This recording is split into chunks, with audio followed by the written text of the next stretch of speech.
मनसे नेते संदीप देशपांडे आपल्यासोबत आहेत। नेहमीप्रमाणे तुम्ही मोर्चात सहभागी होताना टी शर्टची वेगळी डिझाईन केली, मात्र यावेळेला काही बोगस मतदार तुमच्या टी शर्टवरती दिसत आहेत। त्या टी शर्टच्या माध्यमातून काय सांगायचं आहे? सत्याचा मोर्चा आहे आणि आज तुम्ही पुन्हा एकदा निवडणूक आयोगाला प्रश्न विचारणार?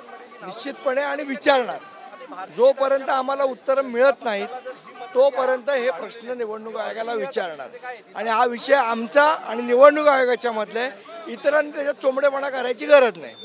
जेव्हा निवडणूक आयोगाला प्रश्न विचारले जात आहेत, भाजपचे नेते उत्तर द्यायला समोर येत आहेत। आज सुद्धा या मोर्चाला उत्तर देण्यासाठी मुका आंदोलन भाजपने सुरू केले। भाजपचे काही नेते तिकडे बसलेत, स्वतः अमित साटम, रवींद्र चव्हाण या नेत्यांनी आंदोलनाला सुरुवात केली। माझा हाच प्रश्न आहे, रवींद्र चव्हाण असतील, अमित साटम असतील, यांना चोंबडेपणा करायला सांगितलंय कोणी?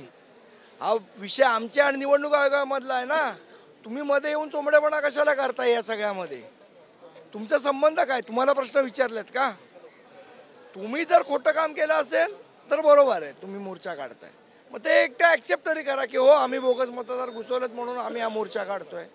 प्रश्न हजार आहेत, मात्र उत्तर एक पण मिळत नाही निवडणूक आयोगाकडून। या मोर्चाचा तरी काहीतरी फायदा होईल का? निश्चितपणे होईल आणि निवडणूक आयोग घाबरलेला आहे।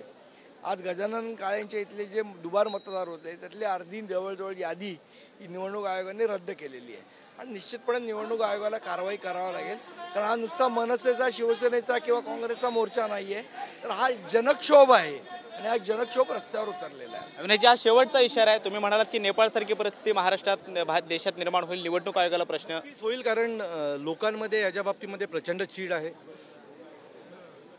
भारतातल्या विविध पक्षांमध्ये याच्या बाबतीतली प्रचंड चीड आहे आणि क्रांती घडायला वेळ लागत नाही। ही क्रांतीची सुरुवात आहे। आजचा मोर्चा हा क्रांतीची, निवडणूक आयोगाच्या विरोधातल्या क्रांतीची सुरुवात आहे। याचा शेवट काय होईल आम्हाला माहीत नाही। संतोष धुरी सुद्धा आहेत, ते सुद्धा टी शर्ट घालून आलेले आहेत आणि हे तिन्ही नेते मनसेचे आपण पाहतोय की मनसेच्या कार्यकर्त्यांसोबत मोर्चात सहभागी झालेले आहेत। थोड्याच वेळात मोर्चाला सुरुवात होते, प्रमुख नेते थोड्याच वेळामध्ये पोहोचणार आहेत आणि या मोर्चाच्या माध्यमातून जे प्रश्न विचारले जात आहेत त्या प्रश्नांची उत्तर आम्हाला निवडणूक आयोगाकडून अपेक्षित असल्याचं सुद्धा त्यांनी सांगितलेलं आहे। त्यामुळे प्रमुख नेत्यांच्या भाषणामध्ये काय काय मुद्दे येतात ते पाहणं महत्त्वाचं असणार आहे। कॅमेरामन गणेश रहाटेसोबत मी कृष्णा सोनारवडकर, TV9 मराठी, मुंबई।